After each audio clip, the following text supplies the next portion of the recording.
Energy बोलते हैं। Okay, तो ionisation energy depends on two factors, दो फैक्टर्स पे डिपेंड करती है भाई। क्या क्या? एक तो साइज और एक इलेक्ट्रॉनिक कॉन्फ़िगरेशन। साइज और इलेक्ट्रॉनिक कॉन्फ़िगरेशन पे डिपेंड करती है। साइज का रोल बहुत आसान था, जितना छोटा होगा एटम उतना इलेक्ट्रॉन निकालना मुश्किल होगा, क्योंकि न्यूक्लियस के पास होगा। और जितना बड़ा होगा एटम, जितनी ज्यादा शेल्स होंगी, उतना जितना साइज बड़ा होगा उतना न्यूक्लियस से दूर होगा इलेक्ट्रॉन, इलेक्ट्रॉन निकालना आसान हो जाएगा, अट्रैक्शन कम होगा उनमें। ठीक है जो, तो सीधा सीधा क्या फंडा आ गया था, ionisation energy is inversely proportional to size. Any doubt किसी को? साइज छोटा तो आयनाइजेशन एनर्जी ज्यादा, छोटे एटम से इलेक्ट्रॉन निकालना थोड़ा ज्यादा मुश्किल रहेगा क्योंकि पास होगा न्यूक्लियस के।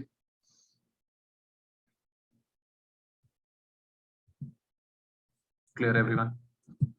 ओके, इस बेसिस पे हमने देख लिया था कि भाई ऊपर से नीचे साइज क्या होता है, इंक्रीज होता है। Lithium, sodium, potassium, rubidium, caesium, group 1।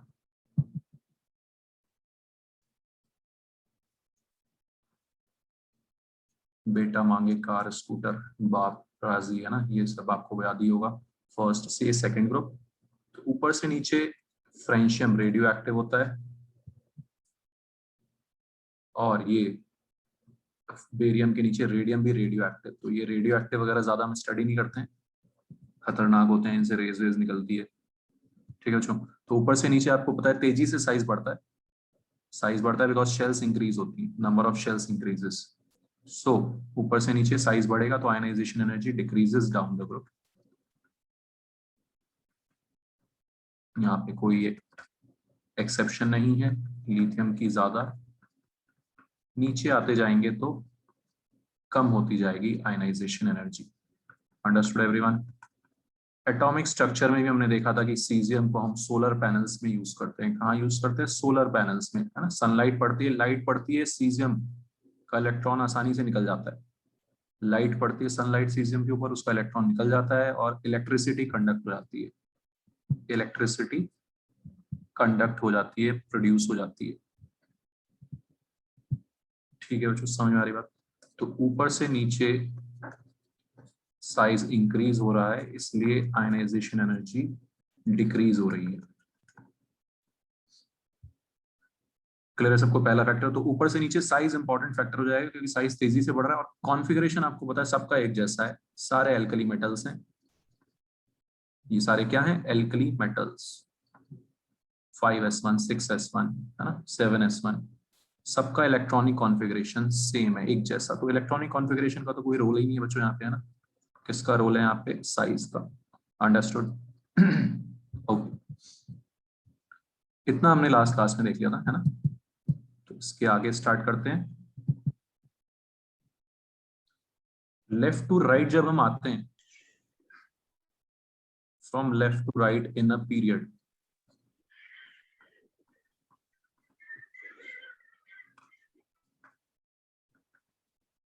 क्या होता था? साइज डिक्रीज करता था। पढ़ ही लिया था हमने, साइज डिक्रीजेस। ठीक है, मतलब लिथियम का साइज सबसे बड़ा, beryllium, boron, carbon, nitrogen, oxygen, fluorine, neon. Size decreases gradually, धीरे धीरे, है ना। शेल्स तो बराबर है सब में बच्चों, थोड़ा थोड़ा डिक्रीज होता जाता है। समझ में आ रहा है डिफरेंस? पीरियड में ऊपर से, सॉरी, ग्रुप में ऊपर से नीचे तेजी से बढ़ता है साइज क्योंकि शेल्स बढ़ रही हैं। पीरियड में लेफ्ट टू राइट शेल्स उतनी ही है, धीरे धीरे कम हो रहा है, साइज डिक्रीजेस ग्रेजुअली। तो यहाँ पे कहीं कहीं पे इलेक्ट्रॉनिक कॉन्फ़िगरेशन का भी रोल आ जाता है। तो लेफ्ट टू राइट साइज घट रहा है, आयनाइजेशन एनर्जी बढ़नी चाहिए, आयनाइजेशन एनर्जी बढ़नी चाहिए, लेकिन एक दो जगह पंगा है ड्यू टू इलेक्ट्रॉनिक कॉन्फ़िगरेशन। एक दो जगह पंगा आएगा ड्यू टू इलेक्ट्रॉनिक कॉन्फ़िगरेशन।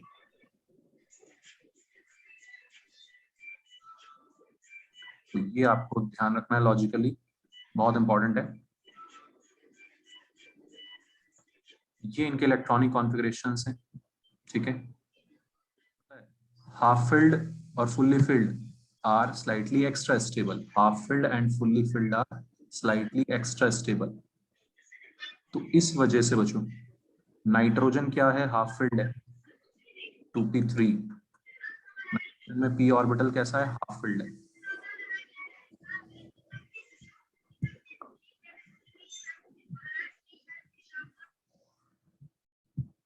ठीक है, नाइट्रोजन हाफ फिल्ड है, बेरिलियम फुल्ली फिल्ड है, ये स्लाइटली एक्स्ट्रा स्टेबल है। तो जो left to right size decrease कर रहा है, आयनाइजेशन एनर्जी बढ़नी चाहिए, लेकिन ये अपनी पोजीशंस चेंज कर लेंगे साइड वाले बंदे से। ऑक्सीजन से ज्यादा नाइट्रोजन का आयनाइजेशन एनर्जी होगा। क्यों? रीजन समझ में आ रहा है सबको? नाइट्रोजन इज हाफ फिल्ड, उससे इलेक्ट्रॉन छीनना थोड़ा सा मुश्किल हो जाएगा क्योंकि वो थोड़ा सा एक्स्ट्रा स्टेबल है। ऑन दी अदर हैंड आप ऑक्सीजन को देखोगे तो उससे एक इलेक्ट्रॉन आप निकाल दोगे तो वो हाफ फिल्ड हो रहा है, 2p4 है, उससे एक इलेक्ट्रॉन निकाल दोगे तो वो 2p3 बन रहा है, तो उसको तो थोड़ा सा फायदा हो रहा है। ठीक है, तो उससे इलेक्ट्रॉन निकालना थोड़ा सा आसान हो जाएगा। ठीक है, तो नाइट्रोजन की आयनाइजेशन एनर्जी ज्यादा हो जाएगी ऑक्सीजन के कंपैरिजन में। Understood everyone? Same goes for beryllium and boron as well. ये दो पोजीशन यहाँ पे चेंज हो जाएंगी।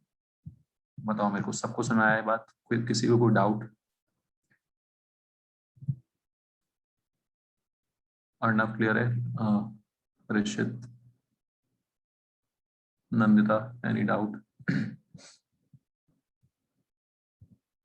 No sir. ठीक है बच्चों, तो हाफ फिल्ड और फुल्ली फिल्ड वाले थोड़े से एक्स्ट्रा स्टेबल होंगे, तो उनकी आयनाइजेशन एनर्जी स्लाइटली क्या आएगी, ज्यादा आएगी अपने बराबर वाले बंदे से।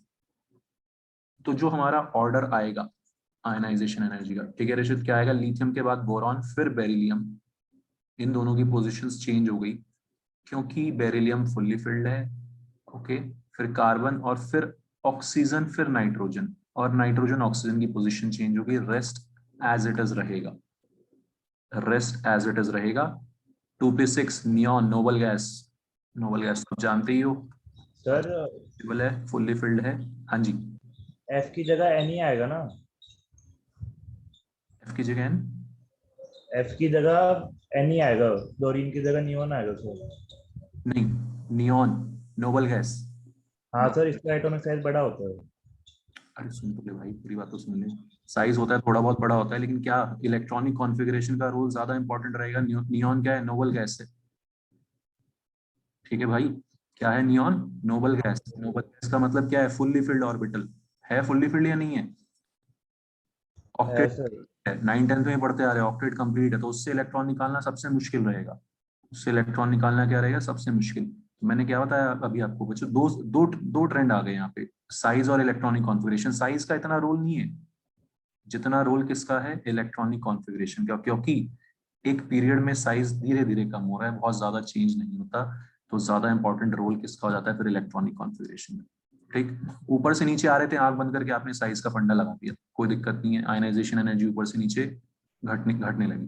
ठीक, लेकिन पीरियड में, एक पीरियड में लेफ्ट टू राइट में आते हुए बहुत सारे पंगे, इसलिए इसको थोड़ा ध्यान से सोचना है। अंडरस्टूड? इलेक्ट्रॉनिक कॉन्फ़िगरेशन यहाँ पे ज्यादा इंपॉर्टेंट हो जाएगा। नियॉन तो यार नोबल गैस है, सबसे ज्यादा आयनाइजेशन एनर्जी होगी उसकी। क्लियर है सबको बच्चों? ठीक है, ये ऑर्डर आएगा आयनाइजेशन एनर्जी 1 का, IE1, फर्स्ट आयनाइजेशन एनर्जी। पहला इलेक्ट्रॉन निकालने के लिए जो एनर्जी लगती है उसको बोलते हैं फर्स्ट आयनाइजेशन एनर्जी। यहां तक बताओ जो किसी को कोई डाउट समझ में आ गया? ये क्या करना है आपने, दो दो जगह पोजीशन स्वैप मारनी है मेनली। तो first ionisation energy, energy required to remove first electron.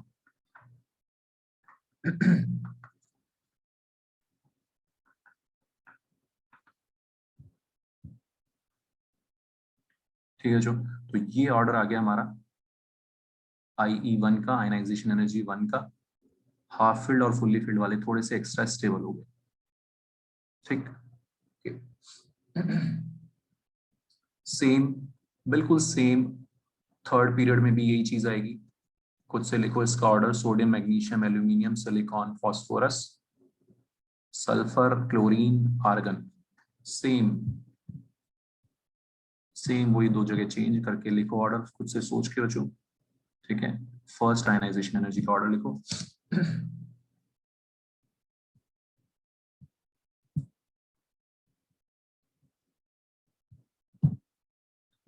अच्छा, फिर से मैं बता देता हूँ एक बार कि स्वैप क्यों किया, क्योंकि यार ना बेरिलियम इज फुली फिल्ड है ना, बेरिलियम क्या है, फुली फिल्ड है, slightly extra stable. Fully filled और हाफ फिल्ड वाले क्या होते हैं, स्लाइटली एक्स्ट्रा स्टेबल होते हैं, इसलिए उनकी आयनाइजेशन एनर्जी थोड़ी सी ज्यादा आ जाएगी साइड वाले बंदे से। ठीक है, वैसे तो लेफ्ट टू राइट क्या होना चाहिए, इंक्रीज होनी चाहिए, लेकिन नाइट्रोजन की ज्यादा होगी ऑक्सीजन से, because nitrogen is half filled. Clear है ना। Similarly beryllium is fully filled, fully filled है तो fully filled and half filled are slightly extra stable, है ना। तो रीजन भी लिख देंगे अभी हम नीचे।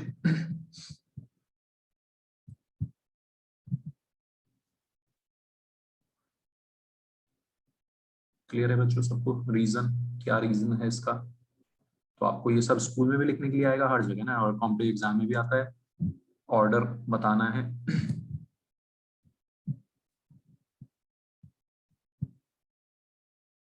तो यहाँ पर भी वही चीज है, 3s2 है ना, 3s2 3p1, फिर phosphorus 3p3 half filled. Phosphorus और सल्फर जैसे नाइट्रोजन और ऑक्सीजन को स्वैप किया था, और मैग्नीशियम और एल्यूमिनियम को स्वैप कर देंगे। The order will be sodium aluminium magnesium silicon sulphur phosphorus chlorine and argon noble gas. This is IE1 का ऑर्डर। ठीक है,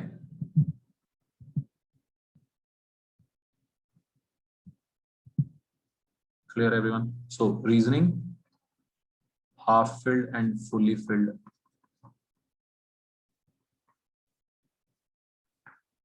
orbitals are slightly extra stable,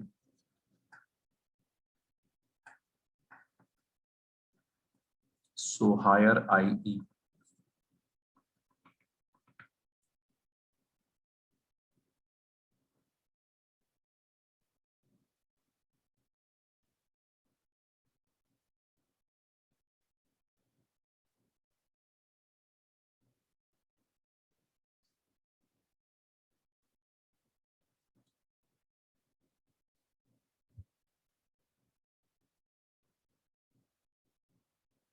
okay बच्चों, समझ आ गया सबको पॉइंट, ठीक है।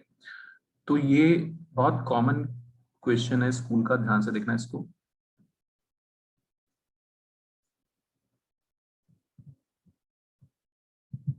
नाइट्रोजन और ऑक्सीजन को जब हम देखते हैं तो 2s2 2p3 2s2 2p4, IE1 किसका ज्यादा आ गया, नाइट्रोजन का। ठीक है, ध्यान से सुनना मेरी बात, क्योंकि नाइट्रोजन क्या था, हाफ फिल्ड था।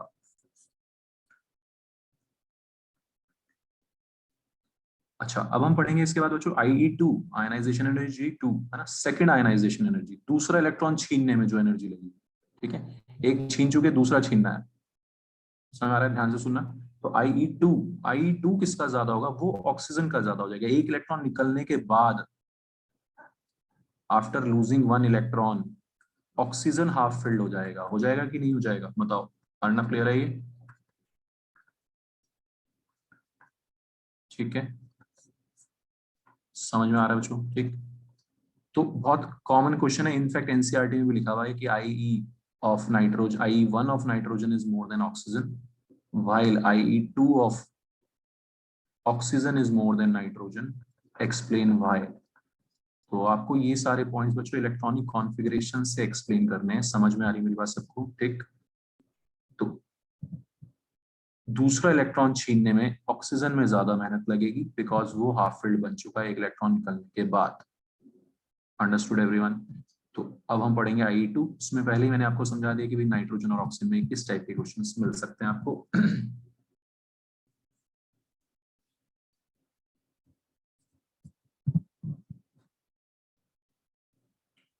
क्लियर है सबको ये, ठीक है। ऋषित, रौनक, समझ आ गया था, Harsimrat, any doubt, Govind, No doubt, sir. Okay no doubt. Okay. तो I1 और I2 का मतलब समझ आ गया बच्चों, है ना। ऊपर से नीचे वाला ट्रेंड समझ में आ गया, लेफ्ट टू राइट वाला ट्रेंड समझ में आ गया, ठीक है। और मैंने आपको पहले ही बताया हुआ है, जनरली ट्रेंड्स हमने अभी किसके पढ़ने हैं, यही पढ़ने हैं सेकंड और थर्ड पीरियड में, बिकॉज है ना, वो नीचे तो बहुत सारा रायता फैल जाता है, बहुत सारे एक्सेप्शंस आ जाते हैं डी ब्लॉक में, एफ ब्लॉक में, वो सब हमने बाद में ही पढ़ने हैं अलग अलग ब्लॉक वाइज, है ना। अभी हमारा लेना देना किससे है, जनरली एस और पी ब्लॉक, सेकंड और थर्ड पीरियड से, जिनको हम क्या बोलते हैं, आई डोंट नो, अब मैंने आपको बताया था नहीं, रिप्रेजेंटेटिव एलिमेंट्स, है ना, क्या बोलते हैं इनको, रिप्रेजेंटेटिव एलिमेंट्स। तो S and P block elements are collectively called representative elements. Mainly ये रिप्रेजेंट करते हैं ट्रेंड्स वगैरह को, ठीक। डी और एफ में तो बहुत सारा रहता फैल जाता है, बहुत सारे एक्सेप्शन आ जाते हैं, तो हमें मेनली जो पढ़ना है वो रिप्रेजेंटेटिव एलिमेंट्स यानी कि सेकंड और थर्ड पीरियड को पढ़ना है, राइट। फोर्थ में तो डी ब्लॉक एलिमेंट्स आ जाएंगे, क्लियर बच्चों।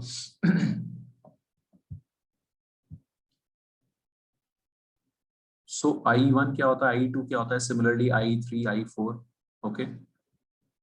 अच्छा, किसी भी एटम के लिए I1 से हमेशा I2 ज्यादा होगा, ऑलवेज।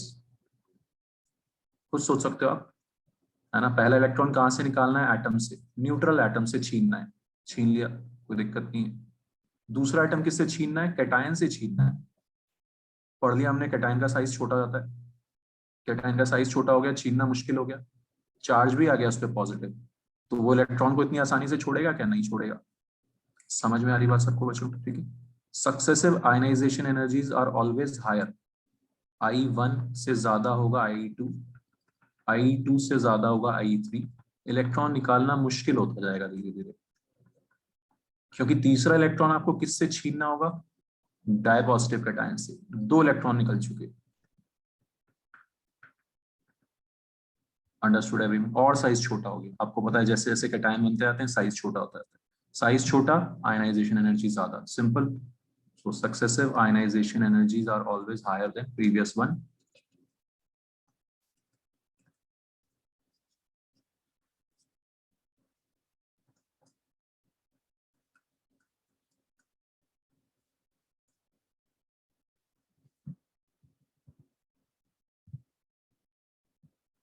ठीक है बच्चों, तो ये सब पॉइंट्स हमें क्लियर होने चाहिए। ऊपर से नीचे साइज बढ़ रहा है, आयनाइजेशन एनर्जी घट रही है, लेफ्ट टू राइट पंगा है, दो जगह पंगे हैं। एग्जैक्ट ट्रेंड नहीं बता सकते, दो पोजीशन स्वैप करनी पड़ेंगी, उसके बाद हम ट्रेंड बताएंगे, ऑल राइट, ओके।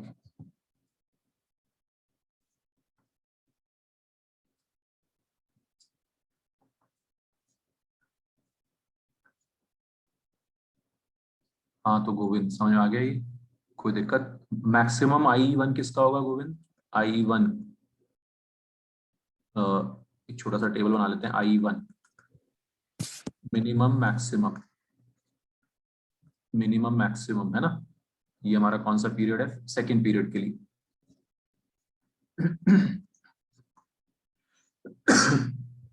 सबसे कम आयनाइजेशन एनर्जी किन की होती है बच्चों, एल्कली मेटल्स की, है ना। समझ तो सब लोग, एक इलेक्ट्रॉन लूज करते ही ऑक्टेट कंप्लीट हो जाएगा इनका, खुश हो जाएंगे, खुशी खुशी इलेक्ट्रॉन लूज करते हैं। So alkali metals have least ionization energies. अभी ऊपर हमने ऑर्डर भी लिखा था, सोडियम की यहाँ पे लीस्ट है, लिथियम की वहां पे लीस्ट है। तो मिनिमम लिथियम का, मैक्सिमम नियॉन का। सॉरी, अब मुझे सोच के बताना भाई, I2 किसका मिनिमम किसका मैक्सिमम, सोचो। एक इलेक्ट्रॉन निकाल चुके हैं, दूसरा निकालना है।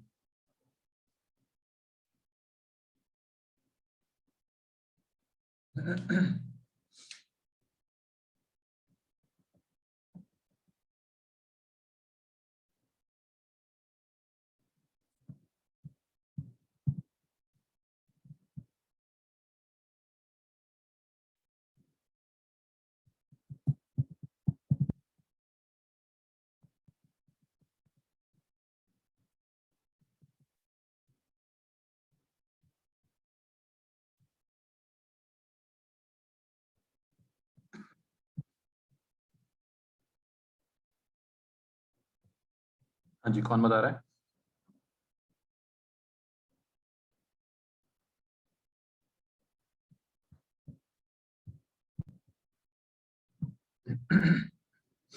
कोई नहीं, चैट में आएगा आंसर। ठीक है, वेरी गुड देवानी, मैक्सिमम तो सही बताया है। मिनिमम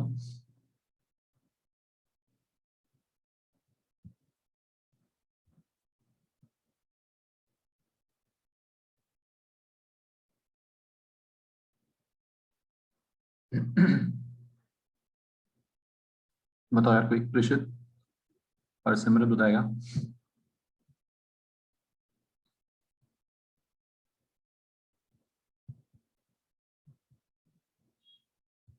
नहीं,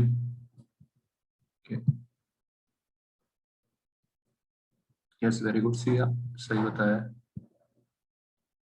नहीं सिया तुमने उल्टा कर दिया शायद, है ना? एक सेकंड। तो बच्चों एक इलेक्ट्रॉन निकल गया, एक इलेक्ट्रॉन निकलने के बाद लिथियम क्या हो जाएगा, नोबल गैस बन जाएगा, हीलियम जैसा बन जाएगा। सॉरी। लिथियम क्या होता है, 2 1, एक इलेक्ट्रॉन निकल गया। अब दूसरा इलेक्ट्रॉन कहां से निकालना पड़ेगा, अंदर वाली शेल से निकालना पड़ेगा, है ना? हालत खराब हो जाएगी, पसीने छूट जाएंगे। ठीक है, तो लिथियम नोबल गैस बन गया है। समझ में आ रहा है सबको? तो जिसका मिनिमम था अब उसका I2 मैक्सिमम हो गया है। ऑल राइट, उसका I2 क्या हो गया बच्चों, मैक्सिमम हो गया है। समझ में आया सबको? यस या it is correct now. Clear है बच्चों, सबको समझ आ रहा है? एक इलेक्ट्रॉन निकलने के बाद बेरिलियम क्या बन जाएगा, 2s1, वो लिथियम जैसा हो गया एक इलेक्ट्रॉन निकलने के बाद। ठीक है, तो आपको सोचना है एक इलेक्ट्रॉन निकलने के बाद की कहानी क्या है। समझ आ रहा तरीका सबको? ठीक, तो बेरिलियम एक इलेक्ट्रॉन निकलने के बाद लिथियम जैसा बन गया है, इसलिए उसकी मिनिमम होगी IE2। Understood everyone? एक तरीका आप ये कर सकते हो, ज्यादा दिक्कत है तो पोजीशंस चेंज कर दो। एक इलेक्ट्रॉन निकालने के बाद पोजीशंस क्या हो जाएंगी, बेरिलियम आ जाएगा लिथियम की जगह, बोरॉन आ जाएगा बेरिलियम की जगह। एक एक पोजीशन लेफ्ट में खिसक गए सारे बंदे। बताओ जो समझ आ रही बात सबको? कोई मिस तो नहीं है ना? Beryllium boron carbon nitrogen oxygen fluorine. ठीक है,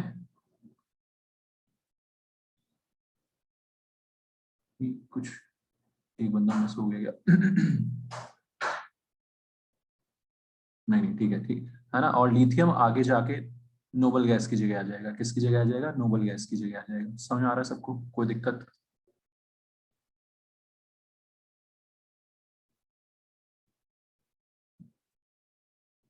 ऑलराइट एवरीवन, ठीक। तो बेरिलियम आ गया लिथियम की जगह, तो IE2 तरीका समझ आ गया सबको किस बच्चों? ठीक है, मिनिमम किसके लिए हो गया, बेरिलियम के लिए। ये तरीका हमें लगाना है। ऐसे क्वेश्चंस आते हैं कॉम्पिटिटिव एग्जाम में कि भाई बताओ IE3 किसका मिनिमम है, I3, है ना? मैक्सिमम तो सबसे आसान है, जब अंदर वाली शेल में जाने की जरूरत पड़ रही हो, है ना? मान लिया 2 3 है इलेक्ट्रॉनिक कॉन्फ़िगरेशन, बोरॉन है, तो इसका कौन सा आयनाइजेशन एनर्जी मैक्सिमम होगा, I4। 3 इलेक्ट्रॉन निकालने के बाद चौथा इलेक्ट्रॉन निकालने में पसीने छूट जाएंगे।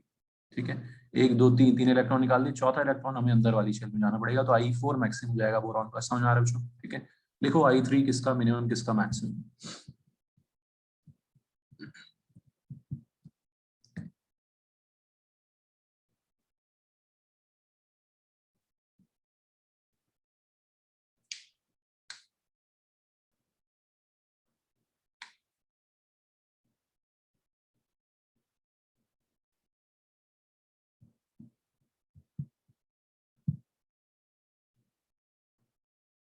ठीक है, राइट देवानी, सही है।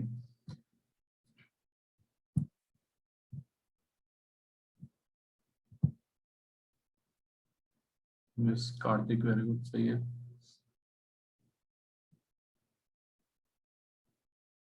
मिनिमम बोरॉन, ठीक है ऋषित। ठीक है, जो तीसरा इलेक्ट्रॉन निकालना है ना, 2 निकल चुके, एक और पोजीशन लेफ्ट में खिसक गए। अब पहले नंबर पे कौन आ गया, बोरॉन, तो बोरॉन मिनिमम हो जाएगा। Understood everyone? ठीक है, नव्या, नंदिता, एनी डाउट? और मैक्सिमम बेरिलियम हो जाएगा। मैक्सिमम I3 किसका हो जाएगा, बेरिलियम का। 2 इलेक्ट्रॉन निकालने का, तीसरा इलेक्ट्रॉन निकालना बेरिलियम के लिए सबसे मुश्किल हो जाएगा। ठीक है, जो पूछो किसी को कोई डाउट, अर्नव, आदित्य, अनुराग, एनी डाउट या क्लियर है ये पॉइंट, रौनक?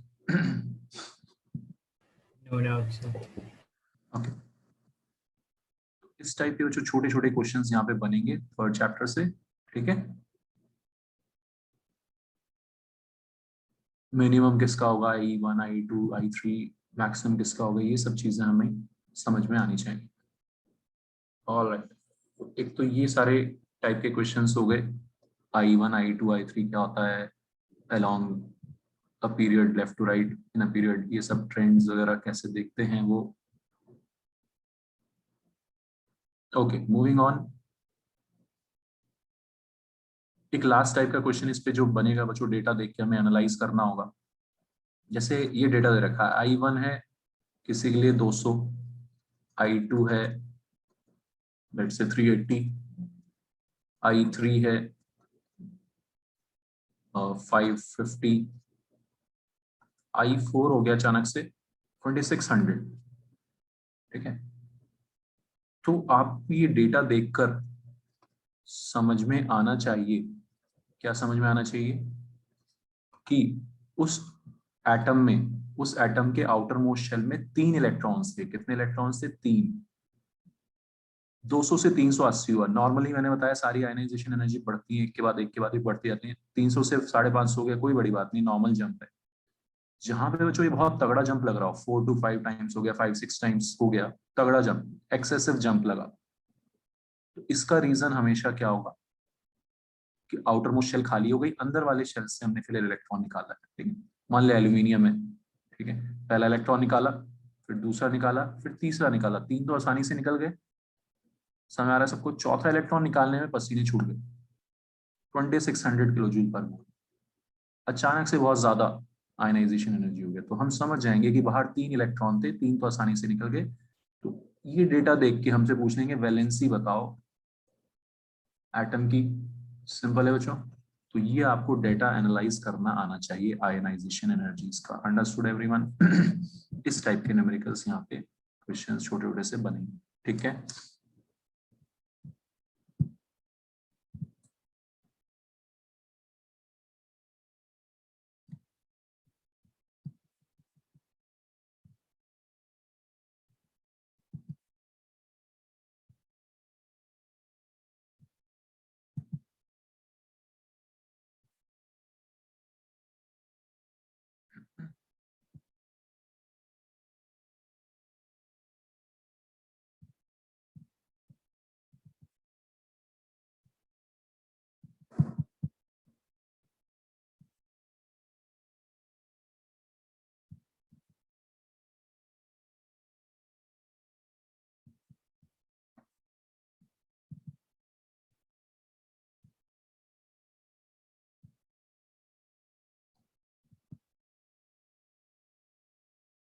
क्वेश्चन नंबर 7, 8 और 9 करो एक बार, 7, 8 और 9।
आयनाइजेशन पोटेंशियल, ठीक है, Kartik. Ionisation potential same as ionisation energy है ना, मैंने बताया था आयनाइजेशन एनर्जी जो एनर्जी होती है वही पोटेंशियल डिफरेंस, ठीक है, उसमें वोल्टेज लगाना पड़ता है इलेक्ट्रॉन छीनने के लिए।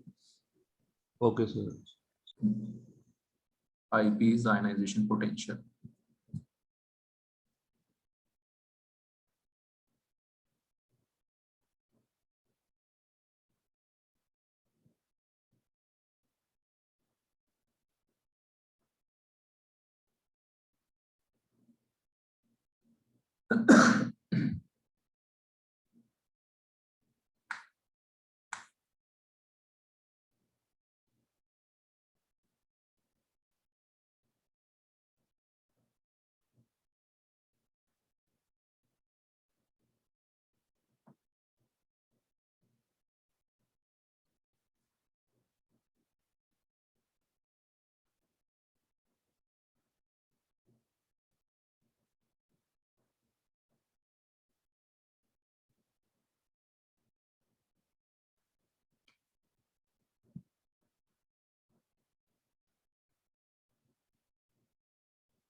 आयनिक रेडियाई समझ में आ गया बच्चों सबको?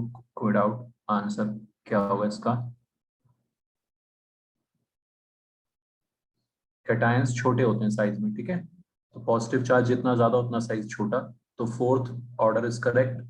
P+3 will be greater than P+5। +3 ना, +5 का साइज ज्यादा छोटा होगा, +3 का साइज बड़ा होगा। Understood everyone?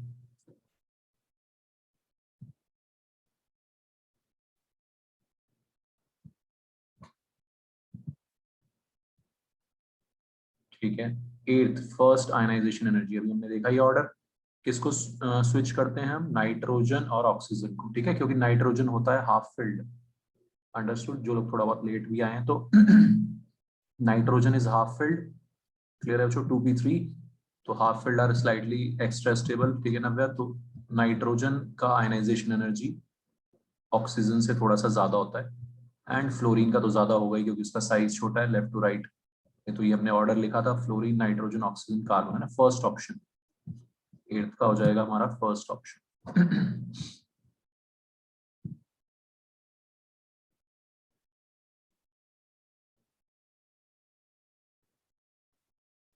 Second ionisation energy oxygen का ज्यादा हो जाता है नाइट्रोजन से, है ना?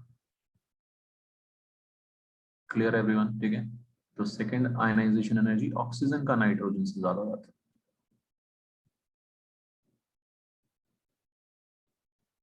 और इनफैक्ट ऑक्सीजन हाफ फिल्ड बन जाता है, इसलिए उसका ज्यादा ही हो जाएगा। तो थर्ड ऑप्शन, नाइन्थ का हो जाएगा थर्ड ऑप्शन।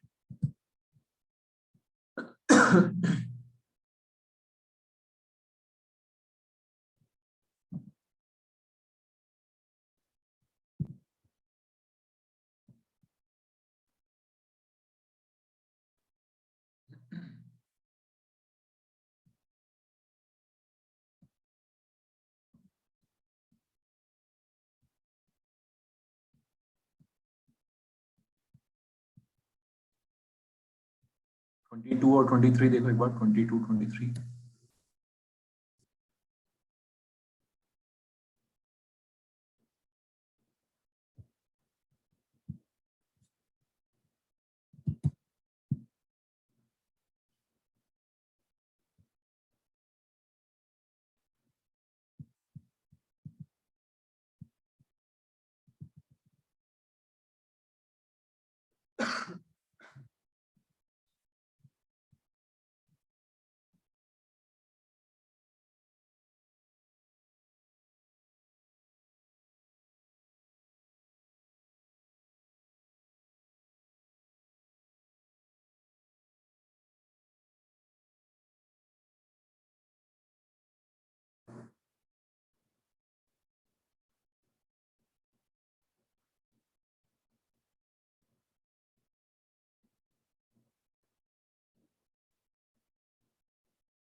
ठीक, काफी लोगों के आंसर आ गए।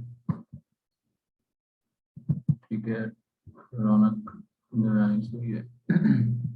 कार्तिक, अच्छा प्लीज किसी को भी कोई भी छोटा छोटा डाउट आ रहा है पूछते रहो यार, है ना, डोंट हेजिटेट। ठीक है, साइना, किसी ने क्लास भी मिस की हो तो पूछ सकते हो आप लोग। श्रेया, सिया, साम्या,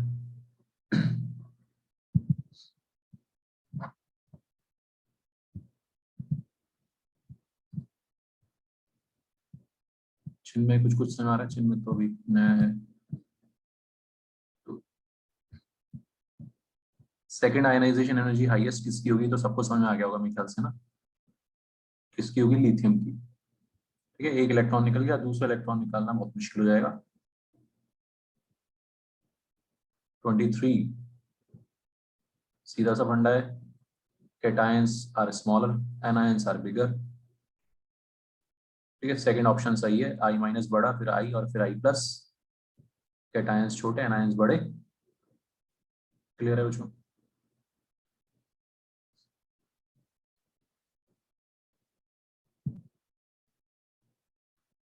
और जो बड़ा साइज में उसका आयनाइजेशन एनर्जी कम। तो 23 का ऑप्शन कौन सा हो जाएगा, सेकंड।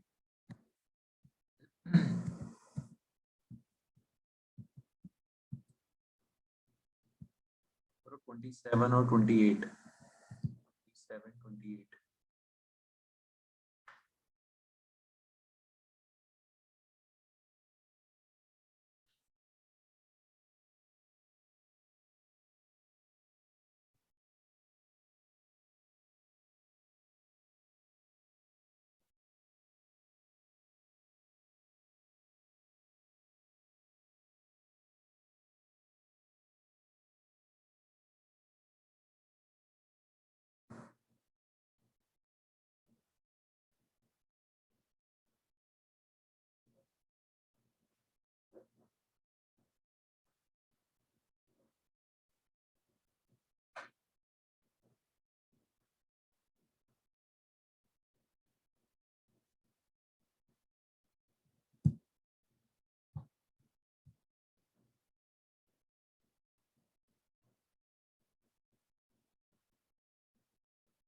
देवेन एक बार फिर से चेक कर और ऑप्शंस भी देख 27, 28 में।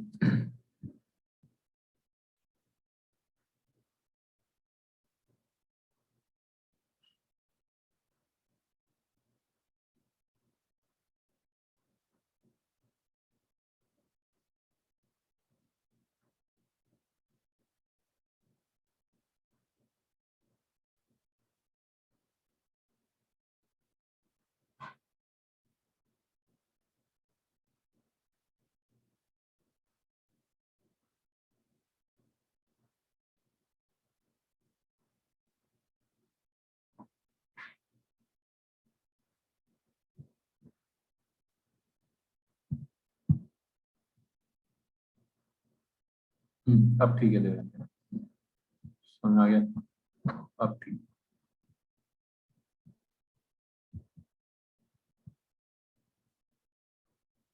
ऋषित समझ आ रहा है, एनी डाउट? आज रिप्लाई नहीं कर रहा।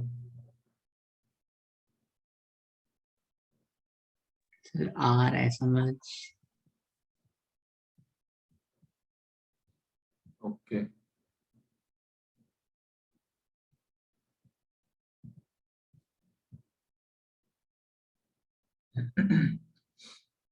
तो 27 का जो हो जाएगा फोर्थ ऑप्शन। ठीक है, फर्स्ट और सेकंड आयनाइजेशन एनर्जी में तगड़ा डिफरेंस किस में होगा, फोर्थ में सबसे ज्यादा लिथियम है ये, 1s2 2s1। एक इलेक्ट्रॉन निकाला, 2s से इलेक्ट्रॉन निकला, फिर अगला इलेक्ट्रॉन कहाँ से निकलेगा, अंदर वाली शेल से, इनर मोस्ट शेल से, 1s से। बहुत तगड़ा जंप आएगा, सेकंड आयनाइजेशन एनर्जी बहुत ज्यादा हो जाएगी, क्योंकि 1s से इलेक्ट्रॉन निकालना, 1s सबसे पास है न्यूक्लियस के, तो उससे इलेक्ट्रॉन निकालना बहुत मुश्किल हो जाएगा उसमें। ठीक है, सिंपल सा फंडा है। तो 27 में वैसे दो दो ऑप्शन ऐसे पड़े हुए हैं, है ना, सेकंड और फोर्थ। सेकंड में भी क्या है, थर्ड से निकाला, थर्ड का एक ही इलेक्ट्रॉन निकाला, फिर अंदर वाली शेल से जा रहा है। बट है ना, अगर हमसे कोई पूछे ऑप्शंस में, तो फिर आपको सोचना होगा कि यार फर्स्ट शेल से निकालना सबसे मुश्किल रहेगा। बताओ जो किसी को कोई डाउट इसमें, 27 समझ आ गया?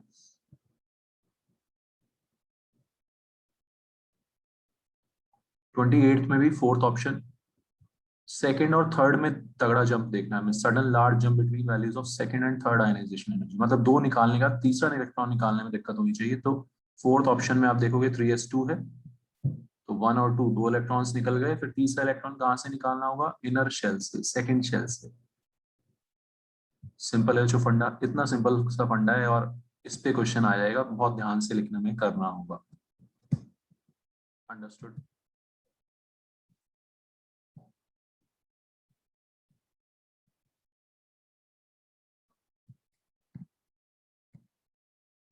चलो बस ना एक ही और देख लो, छोटा सा डेटा का टेबल 26 वाला। इसमें से आपको 26 के 3 ऑप्शन दे रखे हैं, आपको चूज करना है कौन सा एल्कली मेटल है, कौन सा एल्कलाइन अर्थ मेटल है और कौन सा नॉन मेटल है। 1, 2 और 3 थोड़ा सा अभी है ना, हम और भी पढ़ेंगे डिटेल में भी, alkali metal, alkaline earth metal, but आप अभी तक जितना पढ़ा है उसके हिसाब से सोच के बताओ। Which one will be non-metal? Which one will be alkali metal? Alkali metal समझते हो सब first group, alkaline earth metal मतलब second group.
Yes right Shreya, बिल्कुल सही। ठीक है जो, तो फर्स्ट वाला हमारा क्या है, एल्कली मेटल है ना, फर्स्ट वाला एल्कली मेटल है क्योंकि डेल्टा H1 आयनाइजेशन एनर्जी 1 सबसे कम होती है एल्कली मेटल्स की। लिथियम सोडियम पोटेशियम का फर्स्ट आयनाइजेशन एनर्जी सबसे कम होता है ना, और सेकंड अचानक से बढ़ जाता है। समझ आ रहा है बच्चों? ठीक है, तो ये ऐसा आयनाइजेशन एनर्जी का डेटा फर्स्ट ग्रुप वाले का होगा। पहली सबसे कम 403 और सेकंड में तगड़ा जंप लग गया 2640, मतलब अंदर वाले शेल में जा रहे हैं। ठीक है, सेकंड वाला 549 1060, कोई तगड़ा जंप नहीं लगा, मतलब ये अल्कलाइन अर्थ मेटल हो सकता है, दो इलेक्ट्रॉन निकल रहे हैं, दोनों आयनाइजेशन एनर्जी थोड़ी ज्यादा ही है, मतलब ठीक ठीक है, मतलब हो सकता है। आगे का तो बताया नहीं हमें, डेल्टा H3 में तगड़ा जंप वो तो दिखाया नहीं हमें, लेकिन फिर भी ऑप्शंस में से अगर चूज करना हो तो हम सेकंड वाले को एल्कलाइन अर्थ मेटल क्यों बोलेंगे, क्योंकि आयनाइजेशन एनर्जी कम है। एल्कली मेटल और एल्कलाइन अर्थ मेटल की आयनाइजेशन एनर्जी कम होती है। थर्ड वाला ज्यादा आयनाइजेशन एनर्जीज है, वो नॉन मेटल्स होंगे, वो क्या होंगे, नॉन मेटल्स। ठीक है, तो नॉन मेटल्स की आयनाइजेशन एनर्जी ज्यादा होती है, ये सब अभी हम दोबारा से पढ़ेंगे भी। क्लियर है बच्चों? तो ये सब तरह के न्यूमेरिकल्स आपको समझ में आ गए सबको, कोई दिक्कत? डेटा को एनालाइज करना, आईई के ऑर्डर ट्रेंड लिखना, I1 I2 का, ये सब चीजें आनी चाहिए। ओके, अब आयनाइजेशन एनर्जी से हम क्या क्या बता सकते हैं? आयनाइजेशन एनर्जी से जो तीसरी चीज आ जाएगी, इलेक्ट्रोपॉजिटिव नेचर, इलेक्ट्रोपॉजिटिव नेचर या इलेक्ट्रोपॉजिटिव करेक्टर। आपने 9-10 में पढ़ा है कि metals are electropositive in nature.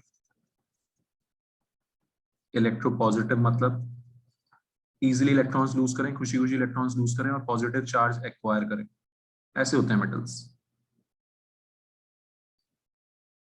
Reason क्या होता है इसका, लो आयनाइजेशन एनर्जी होना। क्या होना, लो आयनाइजेशन एनर्जी होना, आयनाइजेशन एनर्जी का कम होना। ठीक, तो मेटल्स की आयनाइजेशन एनर्जी कम होती है, इसलिए दे लूज इलेक्ट्रॉन खुशी खुशी, so they lose electron easily and acquire positive charge. समझ में आ रहा है सबको? ठीक। तो जो इलेक्ट्रो पॉजिटिव नेचर हो गया inversely proportional to ionisation energy. जितनी आयनाइजेशन एनर्जी कम, उतना इजीली इलेक्ट्रॉन लूज करेगा, उतना इलेक्ट्रो पॉजिटिव नेचर ज्यादा होगा। ठीक है, आयनाइजेशन एनर्जी देख के बताएंगे। मेटल्स होते हैं जो इजीली इलेक्ट्रॉन लूज करते हैं, इलेक्ट्रोपॉजिटिव नेचर होता है। तो जिसका इलेक्ट्रोपॉजिटिव नेचर ज्यादा, उसमें मेटालिक नेचर ज्यादा, मेटालिक कैरेक्टर ज्यादा। समझ में आ रहा है सबको बच्चों? ठीक है, तो ये सारी की सारी चीजें आपस में इंटर रिलेटेड है। Metallic character directly proportional to electropositive nature, inversely proportional to ionisation energy. Understood? Alkali metals are most metallic, इनमें सबसे ज्यादा मेटालिक नेचर है, मेटालिक कैरेक्टर है। क्यों है? क्योंकि आयनाइजेशन एनर्जी उनकी सबसे ज्यादा कम है, खुशी खुशी इलेक्ट्रॉन लूज करेंगे, पॉजिटिव चार्ज एक्वायर करेंगे। metals are basic in nature, so basic character is again directly proportional to metallic character। इतनी सारी चीजें आ गई बच्चों में ना, इस टाइप के क्वेश्चंस बनेंगे यहाँ पे। छोटे छोटे मेटेलिक कैरेक्टर कंपेयर करो, बेसिक कैरेक्टर कंपेयर करो। समझ में आ रहा है सबको? वो सब कुछ आप आयनाइजेशन एनर्जी से कंपेयर कर सकते हो। Understood everyone?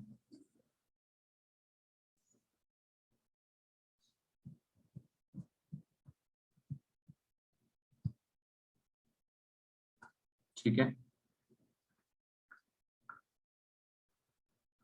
ऑक्साइड्स का बेसिक कैरेक्टर कंपेयर करना है, मेटालिक कैरेक्टर कंपेयर करो, आयनाइजेशन एनर्जी से करो, जो है सब एक ही बात है ना?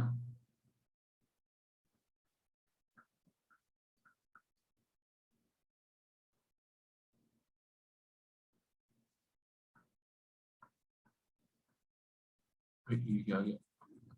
Calcium barium, calcium strontium barium. हाँ जी, तो ऊपर से नीचे, ऊपर से नीचे याद हो गया सबको? क्या होगा? आयनाइजेशन एनर्जी कम होगी, मेटालिक कैरेक्टर बढ़ेगा, मेटालिक कैरेक्टर बढ़ेगा, बेसिक कैरेक्टर बढ़ेगा। कोई दिक्कत हो किसी को किसी प्रकार की? ये सब इतने तरह के क्वेश्चंस यहाँ पे बच्चों बन सकते हैं, है ना? तो ये सब हमें समझ में आना चाहिए किसका मतलब क्या है।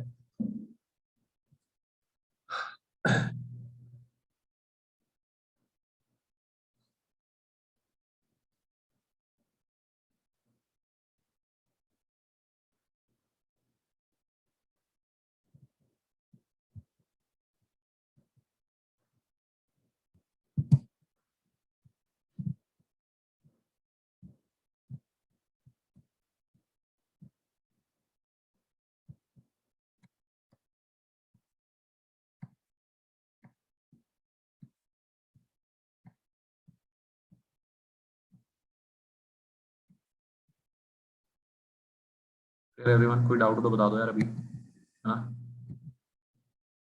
बढ़े आगे।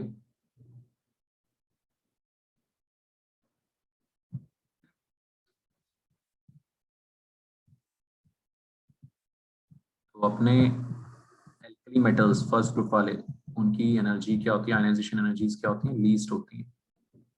अंडरस्टूड? आयनाइजेशन एनर्जीज जो क्या होती हैं? सबसे कम, है ना?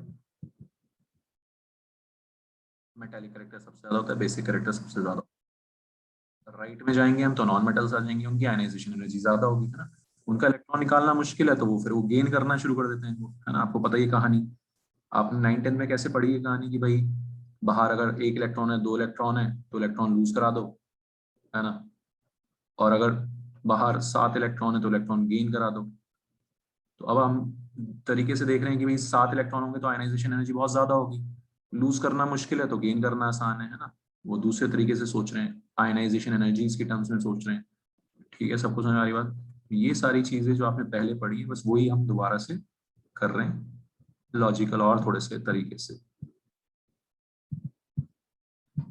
तो electro positive nature, metallic character समझ में आ गया सबको? ठीक। मूविंग ऑन, इसके बाद है इलेक्ट्रोनेगेटिव नेचर या इलेक्ट्रोनेगेटिविटी। ये नॉन मेटल्स के लिए हो जाएगा, उल्टा सब कुछ उल्टा किसके लिए हो जाएगा बच्चों? नॉन मेटल्स के लिए। ऑलराइट, इलेक्ट्रोपॉजिटिव नेचर का उल्टा इज इलेक्ट्रोनेगेटिव नेचर या electronegativity. It again depends on two factors, size and electronic configuration.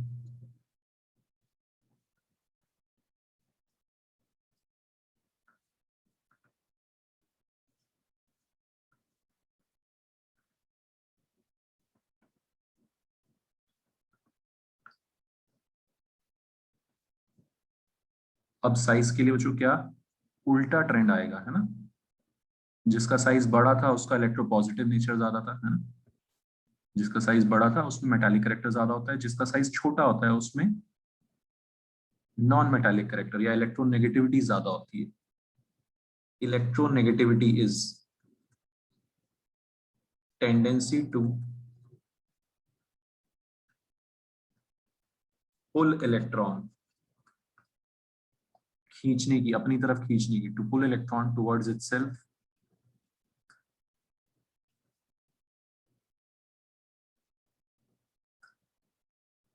in a bonded in a shared pair of electron। इसका मतलब मैं आपको बताऊंगा अभी, बट पहले आप समझो कि electronegativity is tendency to pull electron towards itself, अपनी तरफ खींचने की टेंडेंसी।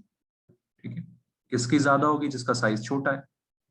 जिसका साइज छोटा होगा जो उसका न्यूक्लियस ज्यादा पास होगा, इलेक्ट्रॉन्स के ज्यादा पास होगा तो ज्यादा अट्रैक्ट करेगा, सिंपल।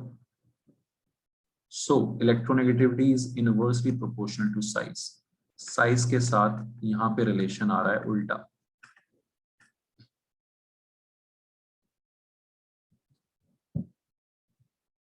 ऊपर अगर आप देखोगे तो डायरेक्ट रिलेशन आएगा, because electropositive nature is inversely proportional to ionisation energy, और आयनाइजेशन एनर्जी साइज के इनवर्सली प्रोपोर्शनल होता है। ठीक, साइज बड़ा, आयनाइजेशन एनर्जी छोटी, इलेक्ट्रोपॉजिटिव नेचर ज्यादा, तो इलेक्ट्रोपॉजिटिव और साइज में डायरेक्ट रिलेशन। ठीक है, कोई दिक्कत?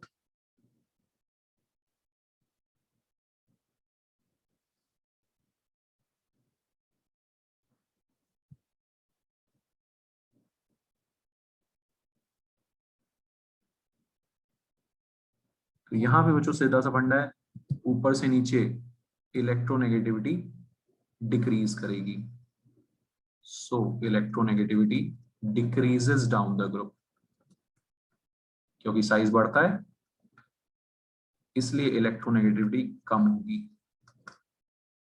फ्लोरीन, क्लोरीन, ब्रोमीन, आयोडीन, क्या बोलते हैं इनको? हेलोजेंस। ग्रुप 17 को क्या बोलते हैं? Halogens. Fluorine is most electronegative element, पूरे पीरियोडिक टेबल में fluorine is the most electronegative element.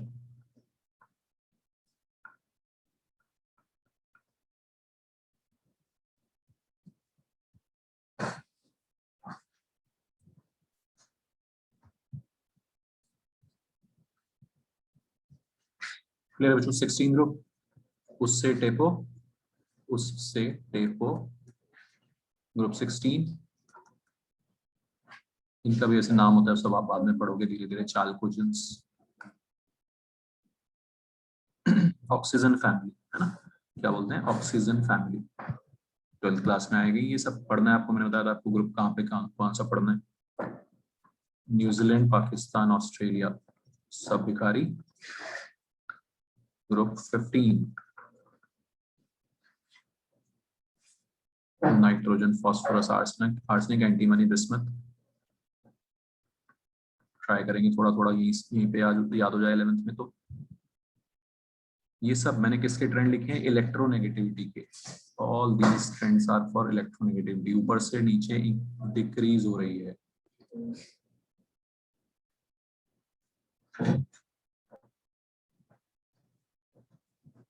तो प्लीज आज इसको सबको आपको, है ना, रिवाइज करना अच्छे से ध्यान से। इलेक्ट्रोनेगेटिविटी क्या होती है, इलेक्ट्रोपॉजिटिव नेचर क्या होता है, ठीक है, बहुत इंपॉर्टेंट है, काम आएगा।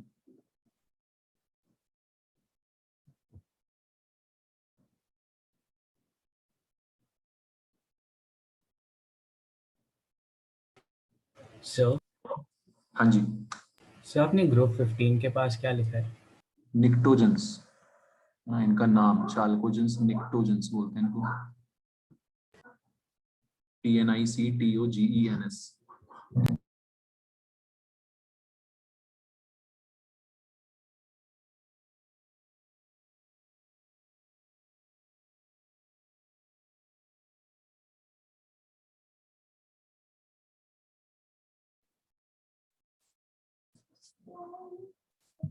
क्लियर है बच्चों?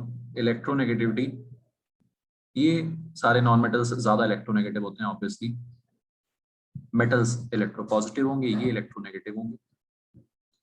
और बच्चों अब सब कुछ उल्टा हो जाएगा, एसिडिक करेक्टर, मेटल्स में कैसा करेक्टर होता है? Basic acidic character, directly proportional to non metallic character, directly proportional to electronegativity, inversely proportional to size. Understood everyone?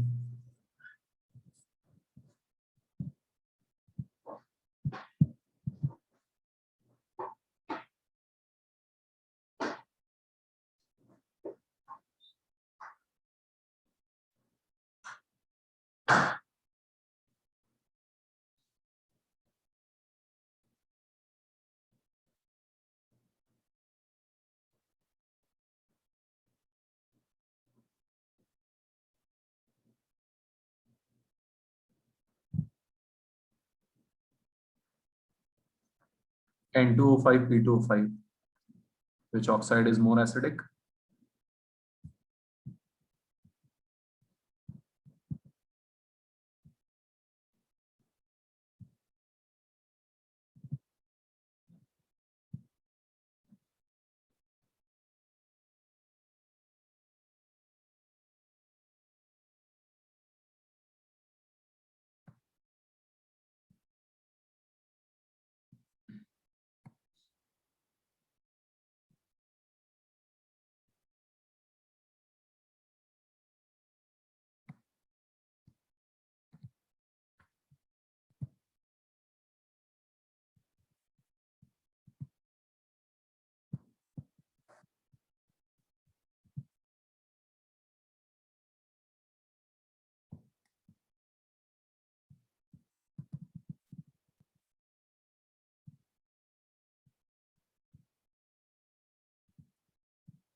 Electronegativity वाली लाइन क्या थी सर, एक बार पढ़ी नहीं जा रही।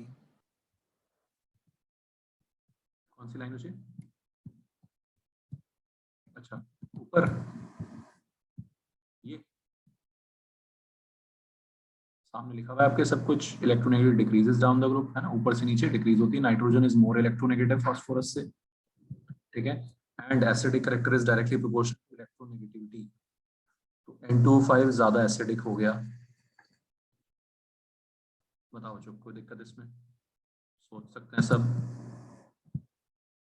इस चीज को।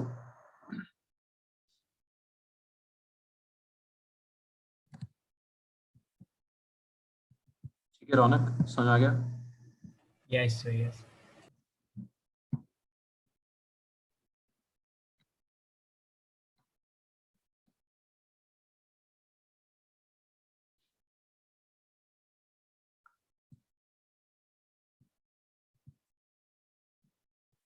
बताओ जो कोई दिक्कत? तो आपको ये सब चीजें जो है ना, स्टार्टिंग में थोड़ा सा बस एक दो बार देखना है, ध्यान से याद करना है, आज के आज ही। साइज छोटा तो ज्यादा इलेक्ट्रोनेगेटिव, हेलोजेंस आर इलेक्ट्रोनेगेटिव, मतलब फ्लोरीन तो सबसे ज्यादा ही है। क्लियर है बच्चों? और ये सारी चीजें फिर हम उससे कंपेयर कर पाएंगे acidic character, non metallic character electronegativity से, इनवर्सली प्रोपोर्शनल टू साइज। सोच लो ध्यान से, बड़ा साइज बड़ा तो मेटेलिक करेक्टर, साइज छोटा तो नॉन मेटेलिक करेक्टर। ठीक है, 9-10 में जब बच्चों को पढ़ाते हैं तो ये इस तरह से पढ़ाते हैं कि भाई M for metal, M for मालिक, मालिक का साइज बड़ा होगा, है ना, तभी वो इलेक्ट्रॉन्स देगा, तभी वो सैलरी देगा। N for non metal, N for नॉकर, नॉकर का साइज छोटा होगा, गेन करेगा इलेक्ट्रॉन्स। ठीक है, कुछ भी करके भाई याद करो, आप लोगों को करना है जो है ना। सिंपल सी बातें हैं। ऑलराइट, चलो एक लास्ट क्वेश्चन करोगे एनसीईआरटी का, 38 और 39, 38 एंड 39।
ठीक है देवानी, सही है, बढ़िया।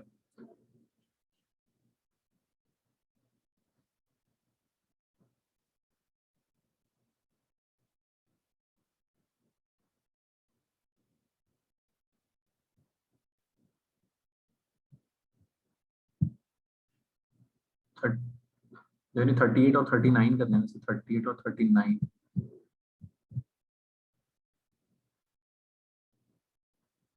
और 39 का आंसर गलत है, 39 का आंसर आपका गलत है।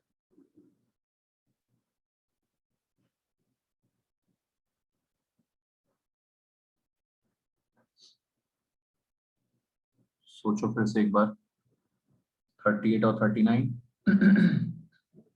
साइज से है ना, जो साइज बड़ा मेटल, साइज छोटा non metal.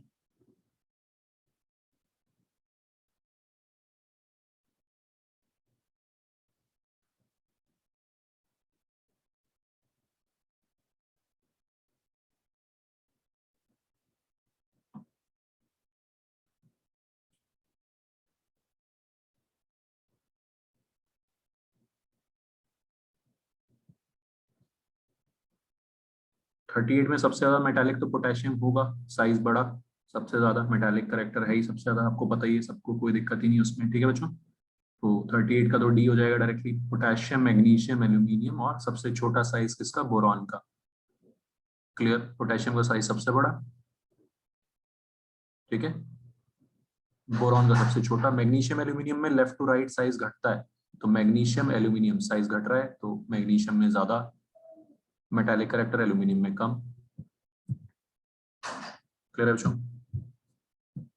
Non metallic character में ध्यान से देखना, फ्लोरीन सबसे ज्यादा नॉन मेटालिक होगा, और सिलिकॉन लास्ट में चला जाएगा। सिलिकॉन का साइज बड़ा होगा, ये FNCB, ये सब के सब एक ही पीरियड के हैं, सेकंड पीरियड के छोटे बंदे। ठीक है, समझ आ रहा देवानी, एनी डाउट? पॉइंट क्लियर है? यस तो सिलिकॉन का साइज बड़ा होगा और हमारे फ्लोरीन, नाइट्रोजन, कार्बन, बोरॉन ये सारे के सारे एक ही पीरियड में बिलोंग करते हैं। Boron, carbon, nitrogen, fluorine, oxygen, fluorine होता है। ठीक है, तो साइज धीरे धीरे लेफ्ट टू राइट घटता है तो नॉन मेटेलिक कैरेक्टर बढ़ रहा है। तो ये ऑर्डर आएगा इस टाइप से, समझ आ रहा है बच्चों? और सिलिकॉन का साइज बड़ा होने की वजह से वो थर्ड पीरियड का बंदा है, इसलिए उसमें नॉन मेटेलिक कैरेक्टर कम होगा। Understood everyone? हर जगह इस टाइप के छोटे छोटे क्वेश्चंस मिलेंगे आपको, जेईई मेंस वगैरह में भी, नीट में भी, कॉम्पिटिटिव एग्जाम्स में, स्कूल में, एनसीईआरटी में, हर जगह। ठीक है, बहुत आसान सा चैप्टर है, अच्छे से बस इसको पढ़ना है। ओके चलो, नेक्स्ट क्लास तक बच्चों ये सब आपको अच्छे से याद आना चाहिए, है ना? कोई कोई भी पॉइंट ना समझ आए तो प्लीज नेक्स्ट क्लास में स्टार्टिंग में पूछ लेना। ओके चलो बाय।